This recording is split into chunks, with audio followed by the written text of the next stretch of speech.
सबसे पहले आप सभी को मेरा प्यार भरा नमस्कार। जैसा कि आप लोगों को पता ही है, मेरा नाम है सुमन और मैं हूं आपकी टीचर और आपकी करियर सलाहकार। प्यारे बच्चों, जैसा कि आप लोगों को पता है कि न्यू एजुकेशन पॉलिसी 2020 के तहत काफ़ी बड़े अहम फैसले लेने को कहे गए थे शिक्षा जगत में, और वो देखने को भी मिल रहे हैं वन बाय वन। तो उन्हीं में से एक बड़ा फैसला लिया है यूनिवर्सिटी ग्रांट कमीशन, जिसे कि हम यूजीसी के नाम से भी जानते हैं। हमारे जो चेयरमैन हैं मिस्टर जगदीश कुमार जी, कल ही उन्होंने एक फैसला लिया है और ये फैसला निकल के आया है जो बच्चे साल 2024 में पीजी कोर्स करने जा रहे हैं। जी हाँ बच्चों, अगर आप पोस्ट ग्रेजुएट करने जा रहे हैं इस साल किसी भी स्ट्रीम में, तो आपके लिए ये वीडियो है। इसके साथ साथ अपनी शिक्षा जगत की तमाम खबरों के लिए, नॉलेज बढ़ाने के लिए भी आप इन वीडियोस को देख सकते हैं और चैनल को सब्सक्राइब भी कर सकते हैं। तो प्यारे बच्चों, जैसा कि आप लोगों को पता है कि वर्तमान में जो बच्चे पीजी करते हैं तो उनके लिए रिसर्च वर्क जैसा कुछ नहीं होता है ना। दूसरा, आपने देखा होगा कि जो बच्चे किसी भी स्ट्रीम में ग्रेजुएशन करते हैं उनके पास ये विकल्प नहीं होता है कि वो अपने स्ट्रीम के अलावा कोई दूसरा स्ट्रीम का पीजी कर सकें, है ना। तो उन्हीं चीज़ों को ध्यान में रखते हुए जो हमारे यूजीसी ग्रांट कमीशन के चेयरमैन हैं, उन्होंने नया फ्रेमवर्क डिसाइड किया है और ये कहा है कि बच्चों के लिए हम बहुत सारे रास्ते खोलेंगे। तो वो रास्ते कौन कौन से हम समझ लेते हैं कि जो बच्चे पीजी करेंगे इस साल उनके लिए क्या क्या ऑप्शन है। तो देखिए, वर्तमान में बच्चों आपको पता ही है कि जैसे आप पीजी करते हैं या तो आप सिंपल 3 साल का ग्रेजुएशन करते हैं या आप ऑनर्स करते हैं, है ना। सबसे पहले तो देखिए, उन्होंने बोला है कि 3 साल का ग्रेजुएशन करने वाले पीजी प्रोग्राम बच्चे जो चुनते हैं उनके लिए दूसरे साल पर रिसर्च का पूरा फोकस कर सकते हैं। यानी कि अभी तक तो रिसर्च जैसी तो कोई बात होती ही नहीं थी। रिसर्च मतलब बच्चे सोचते ही नहीं थे कि भाई इसमें क्या क्या चीज़ें हो सकती है। तो उन्होंने बोला है कि जिन बच्चों का सिंपल ग्रेजुएशन है, मान लीजिए मेरा सिंपल बीए प्रोग्राम है, तो मैं जब पीजी किसी भी सब्जेक्ट में करूँगी तो उस सब्जेक्ट में मुझे रिसर्च वर्क करने को भी दिया जाएगा। कितनी अच्छी बात है कि भाई आप रिसर्च वर्क कर रहे हैं, यानी कि आप पूरे उस विषय में जानने की कोशिश कर रहे हैं और उसकी पूरी हिस्ट्री, इतिहास से लेकर पूरा जानने की कोशिश की कि अभी तक इसमें क्या हुआ। और इस टाइप की चीज़ों को इनकॉर्पोरेट करने से हमारे शिक्षा जगत में एक नई क्रांति आएगी। क्यों भाई, जब तक आपको समझ में नहीं आएगा कि भाई इस पर्टिकुलर सब्जेक्ट में क्या क्या चीज़ें हुई, तो आप अपना इंटरेस्ट डेवलप भी नहीं कर सकते। तो कुल मिला के यानी कि दूसरे सब्जेक्ट में आपको रिसर्च वर्क भी दिया जाएगा, ठीक है। दूसरा है कि उन्होंने बोला है कि अगर आपने 4 साल का ऑनर्स या रिसर्च के साथ ऑनर्स किया, यानी कि आपका अगर ऑलरेडी ऑनर्स प्रोग्राम है और उसमें आपने रिसर्च के साथ किया, तो आपके लिए जो पीजी प्रोग्राम होगा ना वो 1 साल का होगा, ठीक है। यानी कि अब आपको 2 साल का पाठ्यक्रम नहीं करना पड़ेगा। जैसे 4 साल का आपने ऑनर्स किया, फिर 2 साल की पीजी की, तो कुल मिला के 6-7 साल आपके लग जाते हैं। तो अब आपका जो पीजी होगा वो एक ही साल का होगा और नए पाठ्यक्रम में स्टूडेंट को अपनी पसंद के कोर्स चुनने की आज़ादी होगी।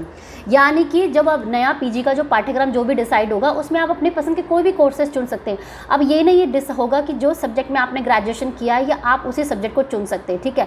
तो अब बच्चों के पास चॉइस होगी कि वो एमए किसी भी सब्जेक्ट में कर सकते हैं, जो कि हमेशा बच्चों के सामने चैलेंज आता है। जैसे मान लीजिए कि आपने सिंपल ग्रेजुएशन किया है हिस्ट्री, पॉलिटिकल और इंग्लिश में, लेकिन हिस्ट्री, पॉलिटिकल, ज्योग्राफी, इकोनॉमिक्स भी जो सब्जेक्ट है वो सोशल साइंस के उसमें भी आता है। तो बच्चे के पास ऑप्शन होता था कि मैं एमए इकोनॉमिक्स से कर लूँ। तो इस प्रकार की दिक्कतें बच्चों के सामने देखने को आती थी, जो कि अब नहीं आएंगे 2024 के नए फ्रेमवर्क जो कि यूजीसी ने डिसाइड किया है पीजी कोर्स के लिए, ठीक है।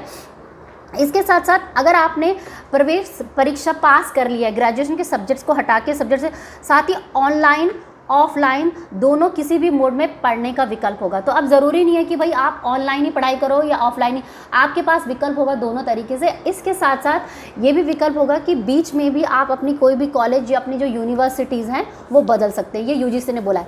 अब इसी के संदर्भ में यूनिवर्सिटी ने सारे जितने भी कॉलेज वाले हैं और यूनिवर्सिटी वाले, उनको बाकायदा इसके बारे में सूचना दे दी है कि भाई आपने इस तरीके से इसको इम्प्लीमेंट करना है। अब बच्चों को आपने किसी भी चीज़ में बांधना नहीं है ना। तो अब देखते हैं कि कॉलेज वाले इसको कितने स्पीड अप करते हैं प्रोग्राम को और 2024 में किस तरीके से इम्प्लीमेंट हुआ है। लेकिन ये इम्प्लीमेंट होना है, क्योंकि ये यूजीसी चेयरमैन ने बोला है, इसलिए नहीं होना है क्योंकि ये हमारे न्यू एजुकेशन पॉलिसी 2020 का अभिन्न अंग है ना। उसमें कई प्रारूप देखने को मिल रहे हैं कि भाई न्यू एजुकेशन पॉलिसी में 1 साल का बीएड आएगा, 4 साल का बीएड आप कर लो इसमें, और इसके साथ साथ हमारा जो इंडियन एजुकेशन सिस्टम है वो 5+3+3+4 में होगा। आंगनबाड़ी पढ़ाई जाएगी, प्ले वे स्कूल होगा। तो उसी तरीके से भाई पीजी कोर्सेज के लिए ये चीज़ हुई, तो ये चीज़ होनी है, ठीक है बच्चों। तो देखते हैं कि कॉलेज वाले कितने जल्दी इसको इम्प्लीमेंट करते हैं। इसके साथ जैसे कि मैंने आप लोगों को 1-2 दिन पहले दूसरा वीडियो भी बनाया था यूजीसी को लेकर कि यूजीसी ने फैसला लिया है कि अब जो बच्चा है वो जो एडमिशन होंगे कॉलेज में वो बाई एनुअल होंगे। बाई एनुअल का मतलब ये है कि साल में 2 बार। अभी तक विदेशों में ऐसी फैसिलिटी है कि बच्चे साल में 2 बार एडमिशन ले सकते हैं। जैसे मान लीजिए कि अभी हमारा वर्तमान का जो एजुकेशन सिस्टम है, आप जुलाई अगस्त में ही अपना एडमिशन करा सकते हैं। मान लीजिए कोई बच्चा जुलाई अगस्त में बीमार हो गया या उसने मेडिकल लगाया भी कुछ भी, अगर उसको एडमिशन नहीं मिल पाया तो, या जैसे कुछ बच्चों की कंपार्टमेंट है तो उनके लिए क्या है, तो इसीलिए यूजीसी चेयरमैन ने ये भी एक फैसला लिया है कि अब बाय एनुअल एडमिशन होगी, यानी कि 2 साल आप साल में 2 बार एडमिशन ले सकते हैं, जुलाई अगस्त और जनवरी और फरवरी में। तो इसके रिगार्डिंग भी वीडियो बनाया, जाके देख लिया करो बच्चों कभी कभी, है ना। शिक्षा जगत की तमाम खबरों के लिए मेरे चैनल पे लगातार वीडियो आते ही रहते हैं, क्या क्या हो रहा है देश दुनिया में, शिक्षा जगत में पढ़ने लिखने आगे बढ़ने के लिए भी चैनल में वीडियो आते रहते हैं, ठीक है। तो यही था बच्चों, बहुत बड़ा अपडेट आप लोगों के लिए। बीटेक वाले बच्चों के लिए थोड़ा सा इसमें कुछ करिकुलम में चेंज है, वो मैं चेक करके आपको ढंग से बताऊंगी, और इसमें उन्होंने कुछ क्रेडिट सिस्टम का भी बताया।